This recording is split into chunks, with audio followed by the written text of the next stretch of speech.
दानिश अली साहब थे, जिन्होंने देश की और पार्लियामेंट की गरिमा को बरकरार रखा और उस पर कोई जवाबी कोई चीज ऐसी नहीं करी कि जिससे पार्लियामेंट को शर्म आए, पार्लियामेंट की गरिमा को शर्म आए, देश के अंदर एक गलत संदेश जाए। मगर आज मुझे खुशी है, हर मजहब का इंसान, हर तबका आज इसका अफसोस कर रहा है। इस भाषा को लेकर हर इंसान, सिर्फ एक समुदाय, मुस्लिम समुदाय नहीं, हर समुदाय के लोग आज इस चीज को सुनकर बहुत निराश हैं और नाराज हैं। मैं डॉक्टर हर्षवर्धन जी से पूछना चाहता हूं, क्योंकि वो हमारी चांदनी चौक के पार्लियामेंट के एमपी हैं। वो ईद पर यहाँ पर जामा मस्जिद पर आते हैं, वॉक करते हैं और वो अपने मुस्लिम लोगों के साथ खड़े होकर फोटोज को ट्वीट करते हैं। अभी मैंने उनका एक ट्वीट पढ़ा था कि पुरानी दिल्ली जामा मस्जिद मेरा घर है, मेरा गढ़ है, मैं इसी इलाके में पैदा हुआ और मैं इन्हीं के साथ खेला कूदा, हम हिंदू मुस्लिम्स में आपस में बहुत भाईचारा है, बहुत प्यार मोहब्बत है। जब उनके साथी इस तरीके की टिप्पणी कर रहे थे, उनको रोकने के बजाय, उनको टोकने के बजाय, आज वहां पर ऐसा लग रहा था कि वहां पर कोई कॉमेडी शो चल रहा है और डॉक्टर हर्षवर्धन जी खिलखिलाकर इतनी तगड़ी तरीके से हंस रहे थे। आपको रोकना चाहिए। अगर आपका कोई सदस्य, आपका कोई साथी अगर कुछ गलत कर रहा है तो आपको उसको रोकना चाहिए, तो उनको टोकना चाहिए था, ना कि आपको वहां पर हंसना चाहिए। सब चीजों से अगर वो समझते हैं कि वोट बैंक मजबूत हो रहा है, अब मजबूत नहीं हो रहा है, वही वोट बैंक आज की तारीख के अंदर अब मजबूर हो रहा है, इन लोगों के खिलाफ हो रहा है। कोई भी इंसान, आज देश की जनता, पूरा देश, हर मजहब, हिंदू मुसलमान सिख ईसाई, वो इस तरीके की टिप्पणी, इस तरीके के हिंदू मुसलमान गंगा जमनी तहजीब को बर्बाद करना, आपस में भाई को भाई से लड़वाना, ये सब कोई भी इंसान बर्दाश्त करने को तैयार नहीं है। जिस तरीके से नई पार्लियामेंट थी, नई पार्लियामेंट का दूसरा दिन है और देश ही नहीं पूरी दुनिया हमारी पार्लियामेंट की प्रोसीडिंग को देखता है।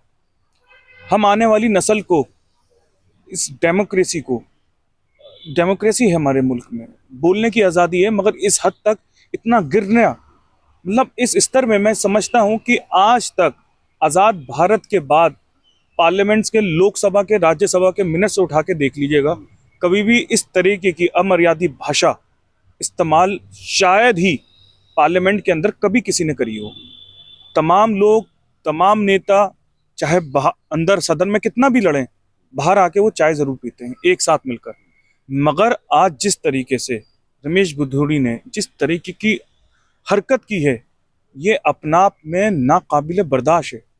आप इस तरीके के कमेंट्स की, मैं आज उसको कोई भी इंसान दोबारा रिपीट करने के लिए भी सोचेगा, 2 दफा सोचेगा कि ये बात करनी चाहिए। मगर वो क्या संदेश देना चाह रहे हैं? क्या वो इस भाषा से अपनी टिकट को पक्का करना चाह रहे हैं? अगर आज भी इन भाषाओं के साथ आपको अपनी पार्टी के अंदर मजबूती मिलती है तो ये अपने आप में बहुत अफसोसजनक है और इसकी जितनी कड़े शब्दों में निंदा की जाए बहुत है। इस दानिश अली साहब थे, जिन्होंने देश की और पार्लियामेंट की गरिमा को बरकरार रखा और उस पर कोई जवाबी कोई चीज़ ऐसी नहीं करी कि जिससे पार्लियामेंट को शर्म आए, पार्लियामेंट की गरिमा को शर्म आए, देश के अंदर एक गलत संदेश जाए। मगर आज मुझे खुशी है, हर मजहब का इंसान, हर तबका आज इसका अफसोस कर रहा है। इस भाषा को लेकर हर इंसान, सिर्फ एक समुदाय, मुस्लिम समुदाय नहीं, हर समुदाय के लोग आज इस चीज़ को सुनकर बहुत निराश हैं और नाराज हैं। आपने नाराजगी का जिक्र किया कि समुदाय के लोग नाराज हैं, लेकिन भारतीय जनता पार्टी के जो सांसद हैं, जो पहले मंत्री भी थे डॉक्टर हर्षवर्धन, उनकी तरफ से एक लंबा सा ट्वीट कर कहा गया कि दोनों तरफ से भाषा, इस तरह की भाषा का इस्तेमाल हुआ। देखिए, मैं एक तरह से कोशिश की गई। मैं डॉक्टर हर्षवर्धन जी से पूछना चाहता हूं, क्योंकि वो हमारी चांदनी चौक के पार्लियामेंट के एमपी हैं। वो ईद पर यहाँ पर जामा मस्जिद पर आते हैं, वॉक करते हैं और वो अपने मुस्लिम लोगों के साथ खड़े होकर फोटोज को ट्वीट करते हैं। अभी मैंने उनका एक ट्वीट पढ़ा था कि पुरानी दिल्ली जामा मस्जिद मेरा घर है, मेरा गढ़ है, मैं इसी इलाके में पैदा हुआ और मैं इन्हीं के साथ खेला कूदा, हम हिंदू मुस्लिम्स में आपस में बहुत भाईचारा है, बहुत प्यार मोहब्बत है।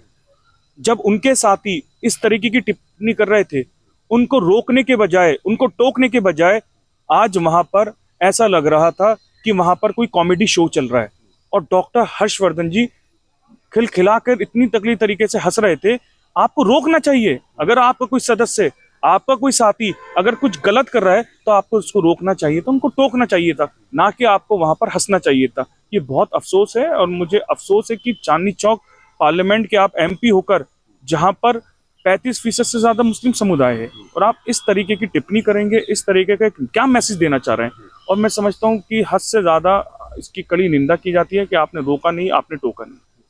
अच्छा, इसमें जब कोई लोकसभा का एमपी मुस्लिम होने की वजह से जब वो इस तरह की चीज़ें फेस करता है सदन के अंदर, तो बाहर जो आम नागरिक हैं, जो आम मुसलमान हैं, उसे क्या क्या फेस करना पड़ रहा होगा?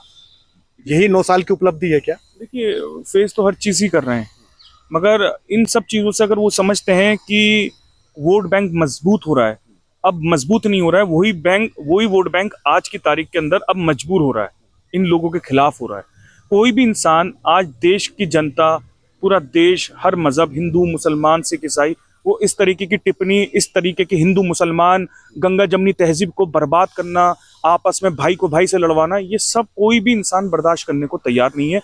सब ये चाहते हैं कि प्यार और मोहब्बत से रहें। और जिस तरीके के आज बीजेपी के इन सांसद ने जिस तरीके का आज इस देश को संदेश दिया है, इसका बहुत बड़ा नुकसान आने वाले चुनाव में 2024 में इनको, पूरी पार्टी को, पूरे देश में भुगतना होगा। अच्छा, 2 जंग लड़ी जा रही हैं। एक सुरेश चौहान के नामी एक हिंदूवादी एंकर है, उसने ट्वीट कर कहा कि मुल्ला को अगर मुल्ला ना कहेंगे तो क्या कहेंगे, और जो भारत माता की जय ना कहे वो आतंकवादी नहीं तो क्या है। देखिए, मैं सुरेश चौहान की जो जिनका आपने नाम लिया, ना तो मैं उनको सही तरह जानता हूँ कौन है क्या है, ना मैं उस पर कोई टिप्पणी करना समझता हूँ। लेकिन जस्टिफाई तो किया जा रहा ना इस चीज को।